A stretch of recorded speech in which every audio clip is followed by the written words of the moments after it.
There is a fan theory about Imogen for this season. Wow. I'm going to read it to you, and then all you need to do is pull a facial expression, just your reaction to my this. poker face. Okay. Rhea Norwood. Hello. Welcome to Faves on Faves. Thank you for having me. Of course, how are you? I'm very good. The sun is shining, the sky's blue, can't complain. What could be better? So I've been a die-hard Lady Gaga fan since as long as I can remember. That woman raised me. Okay. She's very much a big part of my life and always has been. Who's your absolute fave? Who's someone in the industry that you've always really looked up to? This is like such a hard question for me because I am, like, everybody's my favourite. But I think if I had to like single someone out, probably Emma Thompson. I am honestly so excited about this choice because she's one of my faves. So I feel like we're kindred spirits already. Yes, absolutely. What is it about Emma Thompson? I think she's always been like an actress that I've looked up to throughout, from my childhood to now. But I think she's so funny and animated and energetic and on screen. And I think that's actually quite a rare trait. I don't think we always see that sort of level of, I don't like necessarily to use the term quirkiness, but like that like quirky energy that she has, I think is so brilliant to watch. And yet she has something really like vulnerable and heartbreaking in her performance at the same time. It's like this like parallel within her, I think, is just so fascinating to watch. And the fact that she's just one of the nicest humans on the planet. I can imagine. I'd love to meet her. You and Emma Thompson in a movie. In a movie together. It's going to happen. Mother-daughter. We've said it out loud. Yeah, please. Please. God, are you listening? God. But how has Emma kind of shaped the actress that you are? Was there a particular project of hers that you saw that kind of changed everything for you and made you want to act? I think I remember the first thing I probably saw her in was Harry Potter. Classic. Yeah, classic. Love it. You know, that raised me. Harry Potter raised me as a child. But I remember my mum showing me The Much Ado About Nothing with Kenneth Branagh, the film version. And I remember it was the first piece of Shakespeare I ever saw. And they were so brilliant in it that it did, you know, ignite my sort of love for Shakespeare. Yeah. But I would also add on like somebody who's like properly changed my life a little bit is I went to see Ruth Wilson, who's this actress, fantastic actress. I saw her in Hedda Gabler at the National, and it was the first play that I sort of saw. And I always wanted to do musical theatre growing up, and I saw that play and was like, saw her performance in it and was so like astonished that somebody could, you know, do something so nuanced and amazing. I was like, oh, I want to do straight acting. I want to be able to do that. So that performance completely changed the course of my entire life. If you weren't acting, what do you think you'd be doing? Probably, I come from like a family of teachers, so I'd probably be a primary school teacher. But I don't know, I maybe not. I think I was always rebelled against doing what my parents did. But it's amazing that you've always had that feeling, like you always knew that you wanted to act. Always. Like it's always been whatever, like my whole life I've been working towards.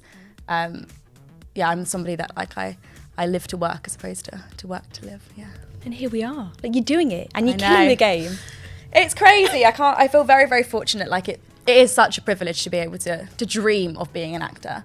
And then to even then act as a profession, it's a massive privilege. Yeah. I want to go back to Emma Thompson. Your fave, my fave. Yes. What's the film of Emma's that you think you've seen the most? Oh, it would be Harry Potter, probably. Yeah, realistically. But Love Actually? Oh yeah, Love Actually too. Yes. Oh, I mean, we all know that scene is so iconic. It's such a brilliant piece of acting. And it's interesting, I watched Love Actually, obviously, at Christmas. Who doesn't watch it every year? Ops. And the older I get, the meaning of the film, it hits differently. Oh, it hits differently. It's, yeah. The heartbreak is real. Oh, yeah. And, yeah, it's just the moment where she just pulls herself together and then goes back in to see her family. She's so good. She's so good. And she's very intelligent with her choices as well. Like, she's living in each moment, but she's also like, you can tell that like the decision she makes in terms of how to navigate her character's journey is really, really clever. But there are so many incredible actors in the industry. Who would you absolutely love to work with in the future? Emma aside. Emma Emma's aside, obviously a given. And it's Emma. going to happen. Like, Yes, we've already it will. spoken about that. Will somebody write us like I was going to say rom-com, but like a mother-daughter funny comedy? It would be great. I'll direct it. Yeah, I've got no experience. No, but that's all right. You know, Emma has all the experience, so we can, you know, go to her. Oh, this is such a hard question.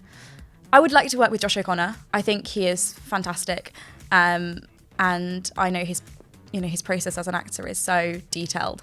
I think that would be amazing to witness and to work with. I also think Jodie Comer.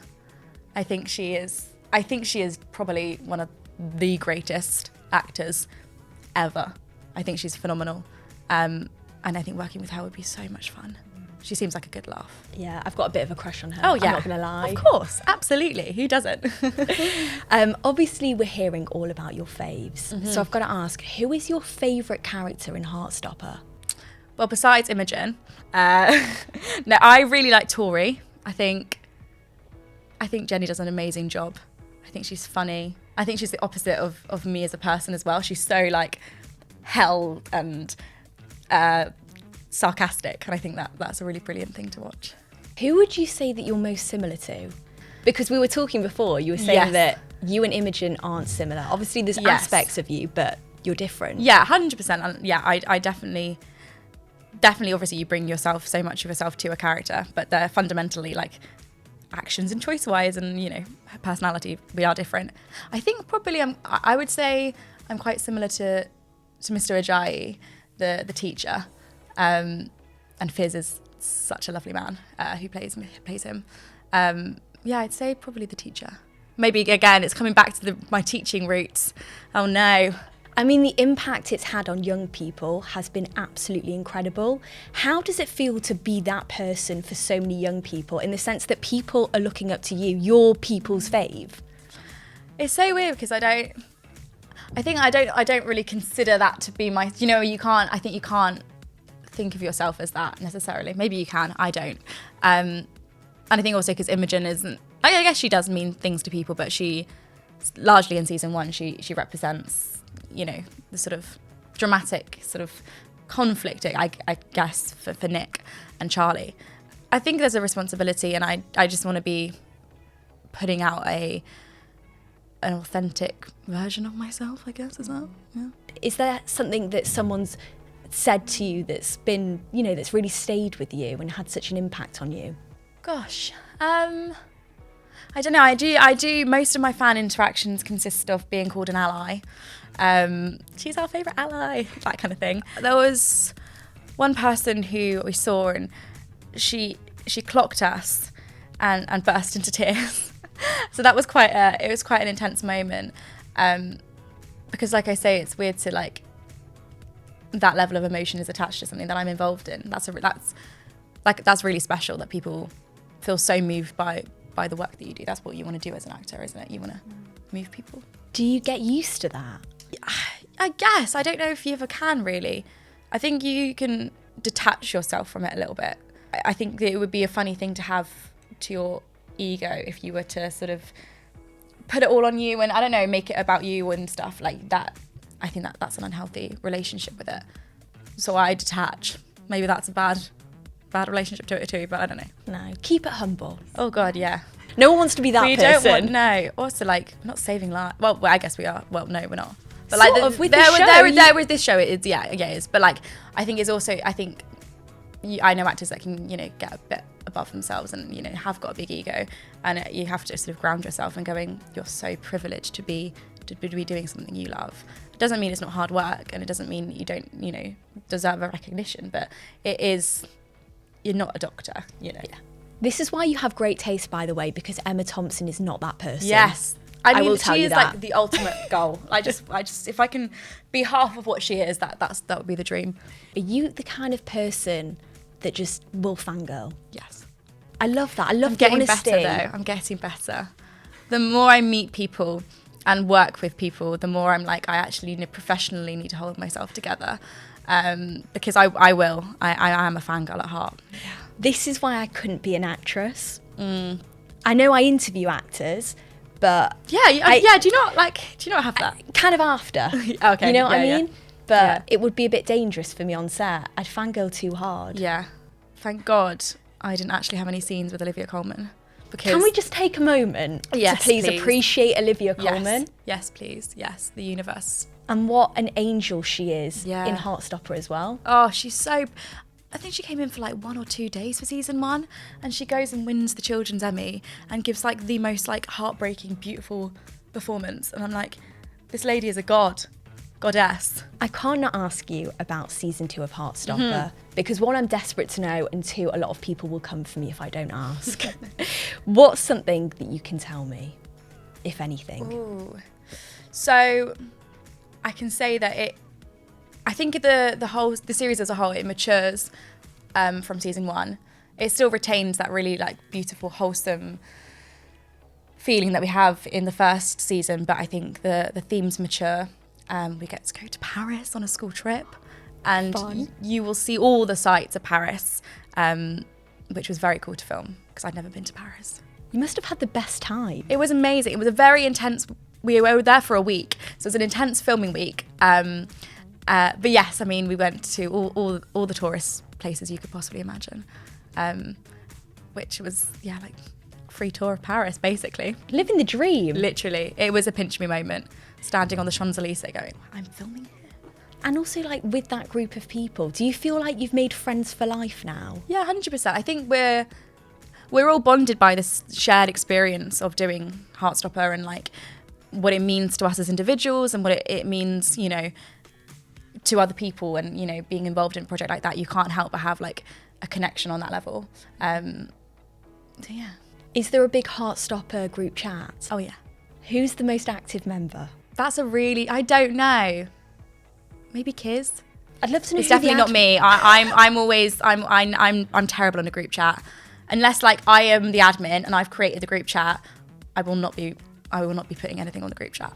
Please tell me it has a good name. I think it's called like Bonjour or something. Oh. Because we went to, because of certain people having to say bonjour in a certain video that made everyone laugh.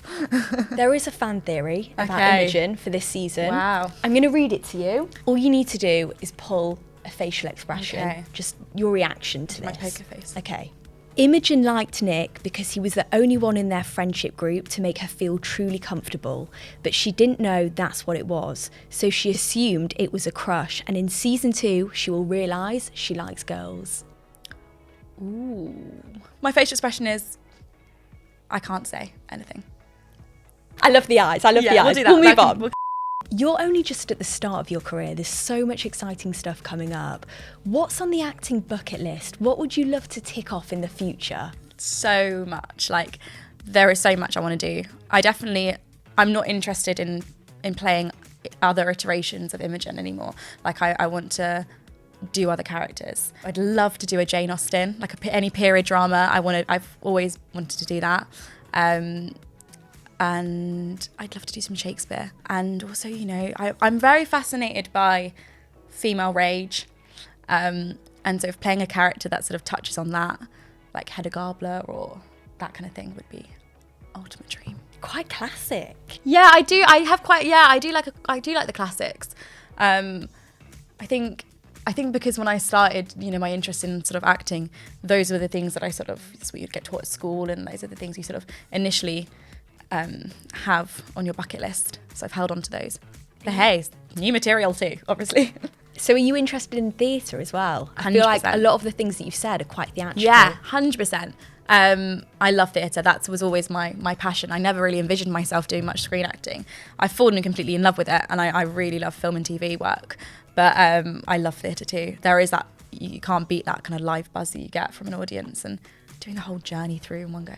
You and Emma Thompson in the West End. Yeah. I'll be front row. It's going to happen. Sign me up. Sign me up. Thank you so much for coming on to talk to me. You. It's been a pleasure chatting. Likewise. Thank you.